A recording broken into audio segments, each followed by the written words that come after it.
क्या करें? नहीं, 21 तारीख की घटना है और अभी तक इस पे कोई भी सरकार ने संज्ञान नहीं लिया है और ये पूरी तरीके से दुर्भाग्यपूर्ण है, क्योंकि आज इतने हाई टेंशन की जो लाइन गई है वो पूरी तरीके से मैं देख रहा हूं कि इसके पूरे तार नीचे काफी नीचे हैं और ये दुर्घटना जो है संभावना बनी रहती है। जहां तक मेरी जानकारी में आया है कि ये पूरी तरीके से ये काफी दिनों से इसकी रिपेयरिंग और इसकी देखभाल नहीं हुई है। ये इसका मुख्य कारण दिख रहा है जो मैंने अभी देखा। और 4 लोग जो एक्सपायर किए हैं उसमें छोटेलाल यादव जी, जो यहाँ से 2 बार प्रधान का चुनाव भी लड़े, काफी कम वोट से हारे हैं, अमन यादव, अजय यादव और रविंद्र यादव उर्फ ये सिपाही रहे। ये 4 लोग आज ये स्वर्गवास हुआ इनका 21 तारीख को और इसमें 5 लोग घायल हैं, जितेंद्र यादव जी, संतोष यादव, अमेरिका यादव, पवन यादव। और पूरी तरीके से सरकार ने इनको कोई आर्थिक सहयोग नहीं दिया और सब गरीब लोग हैं, साधारण लोग हैं, किसान हैं। मैं समझता हूं कि सरकार को तत्काल मृतक परिवार को 50-50 लाख रुपए और जो घायल हैं उनको कम से कम उनके इलाज के लिए 15-15, 20-20 लाख रुपए इनको मिलने चाहिए, जिससे अपना ये इलाज करा सके। नमस्कार दर्शकों, खबरनवीस में आपका स्वागत है। अगर आपने खबरनवीस को सब्सक्राइब नहीं किया है तो इसे जरूर सब्सक्राइब करें और लेटेस्ट खबरों और अपडेट्स के लिए बेल आइकॉन को भी जरूर दबाएं।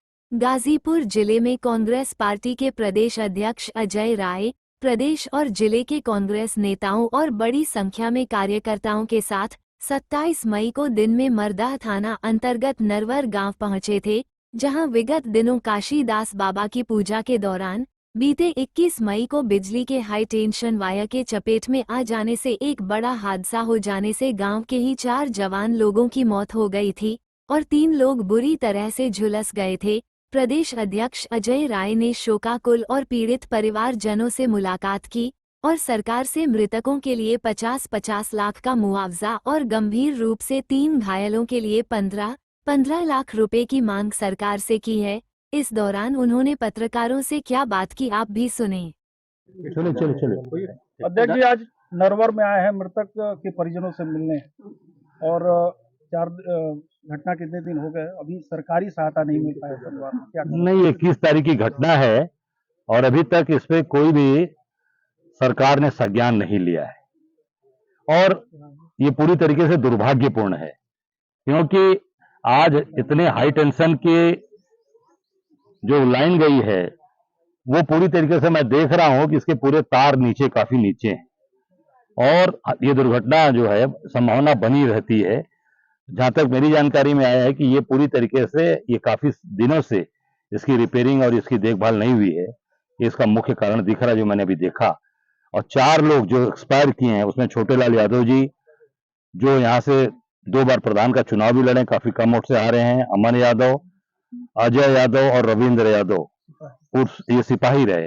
ये 4 लोग आज ये स्वर्गवास हुआ इनका 21 तारीख को और इसमें 5 लोग घायल हैं, जितेंद्र यादव जी, संतोष यादव, अमेरिका यादव, पवन यादव। और पूरी तरीके से सरकार ने इनको कोई आर्थिक सहयोग नहीं दिया और सब गरीब लोग हैं, साधारण लोग हैं, किसान हैं। मैं समझता हूं कि सरकार को तत्काल मृतक परिवार को 50-50 लाख रुपए और जो घायल हैं उनको कम से कम उनके इलाज के लिए 15-15, 20-20 लाख रुपए इनको मिलने चाहिए, जिससे अपना ये इलाज करा सकें और पूरी तरीके से सरकार का सहयोग मिले। और इसके लिए हम लोग, सरकार अगर इस पे कोताही करेगी तो पूरी ताकत के साथ इस पे हम इन परिवार के साथ खड़े हैं। जरूरत पड़ेगी तो आंदोलन करना होगा।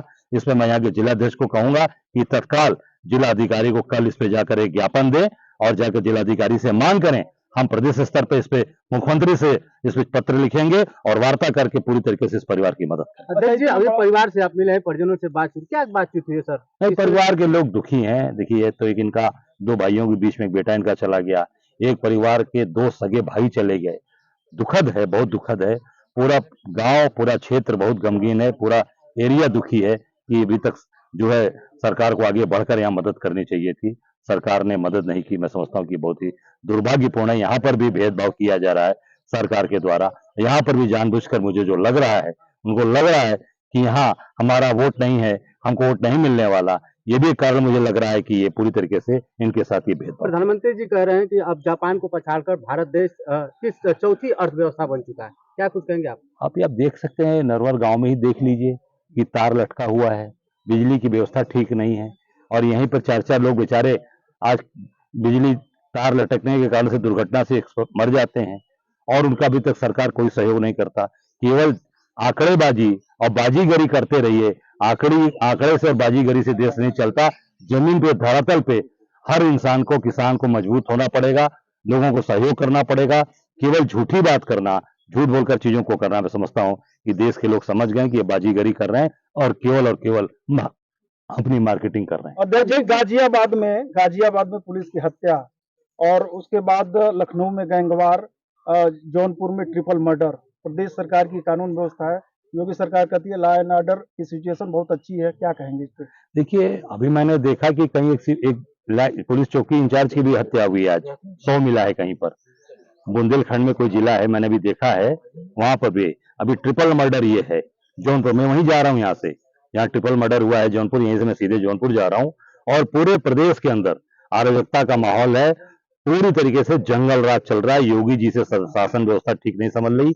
योगी जी को इस्तीफा देके मठ में जाना चाहिए और जाकर वहां बैठना चाहिए। स्मृति ईरानी 11 महीने बाद चुनाव में हारने के बाद अमेठी पहुंची थी और उनका बयान था कि हम यहाँ की दीदी हैं और हम मरने के बाद ही, अर्थी उठने के बाद ही ये संबंध हमारा खत्म होगा। अमेठी में बोल देखिए, अब कहना करना दोनों में अंतर है।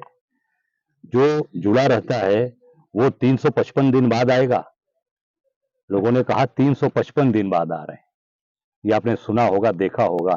अगर बेटी हैं आप और उस परिवार से जुड़ी हैं तो 355 दिन कहाँ थी अभी आप? यहाँ तो रोज का रोज घूमना है, लोगों के जाना है, लोगों से मिलना है सुख दुख में। और जब अर्थी उठ रही थी तो उसमें जाना चाहिए था, जैसे हमारे कार्यकर्ता। आप देखिए, जिस दिन ये घटना घटी उस दिन यहाँ से अर्थी से लेकर घाट तक थे, घर से लेकर घाट तक कांग्रेस खड़ी रहती है। यही हमारी पहचान है। हम ताकत के साथ अपने लोगों के साथ खड़े हैं। स्मृति ईरानी ने झूठ बोलकर उठ लिया था अमेठी वासियों से।